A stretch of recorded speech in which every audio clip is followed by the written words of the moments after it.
বন্ধুরা, এটা চন্দন দেশি জবা আর এই গাছেরই আজকে ডাল থেকে চারা তৈরি করব। খুব সহজভাবে এর ডাল থেকে চারা তৈরি করা যায়, যেহেতু এটা দেশি ভ্যারাইটিস। তো আমি নিচের দিকটা একটু তেরছা কাট করছি।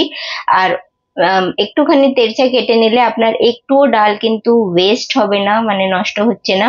আর দ্বিতীয় কথা, আমি 2-3 দিন আগেই আপনাদের সঙ্গে হাইব্রিড পুনে ভ্যারাইটিসও শেয়ার করেছিলাম, ওটাও দেখে নেবেন যদি আপনারা ডাল থেকে চারা তৈরি করতে চাইছেন। একটু সেমি হার্ডউড ডালগুলো হলে খুব ভালো হয়।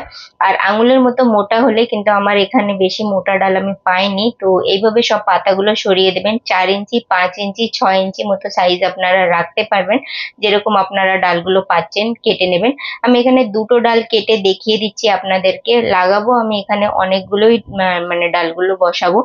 তো আপনারাও যতগুলো ডাল বেশি পাবেন ততই বসিয়ে দেবেন। তার কারণ হচ্ছে, আপনারা অনেকগুলো বসালে হয়তো কিছু তো ডাল আপনাদের তৈরি হয়ে যাবে, চারা গাছ তৈরি হয়ে যাবে। তো এইভাবেই সব পাতাগুলো সরিয়ে দিতে হবে। আর এরকম করেই আমি এতগুলো বার করেছি, এখানে ডালগুলো আপনারা দেখতে পাচ্ছেন।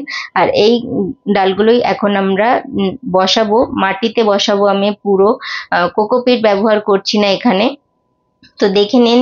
আর আমি এখানে রুটিং হরমোনও ব্যবহার করছি না, এটা সাফ ফাঙ্গিসাইড।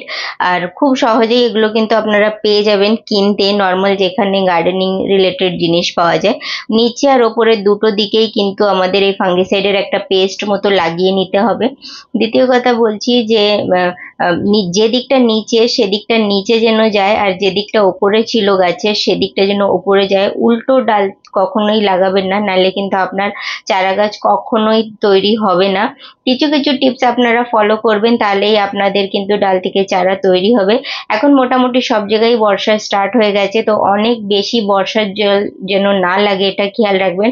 যদি অনেক বেশি গরম হচ্ছে, তা সেই গরম থেকেও বাঁচাতে হবে।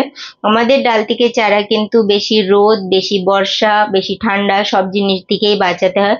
নর্মাল টেম্পারেচার থাকলে খুব ভালো কথা হয়, তাতে কিন্তু খুব ভালোভাবে ডালগুলো তৈরি হয়ে যায়। আমার ভিডিও যদি আপনাদের ভালো লাগে তাহলে কিন্তু চ্যানেলটা অবশ্যই সাবস্ক্রাইব করবেন, বেল আইকনটাকেও টিপে দেবেন, যাতে আমার ভিডিওর নোটিফিকেশনগুলো আপনারা অবশ্যই পেয়ে যাবেন। তাহলে লাইক শেয়ারও করে দেবেন। আর আঙুলের সাহায্যে সব ডালগুলোকে এরকম একটু নিচের দিকটা চেপে দেবেন।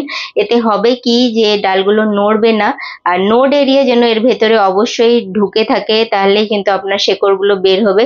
একটুখানি ফাঙ্গিসাইডের পেস্ট নিয়ে নিলাম, আর এইটাই জলে গুলে দিয়ে দিচ্ছি, যাতে ফাঙ্গাস না ধরে। ধন্যবাদ ভিডিও দেখার জন্য। Channel subscribe.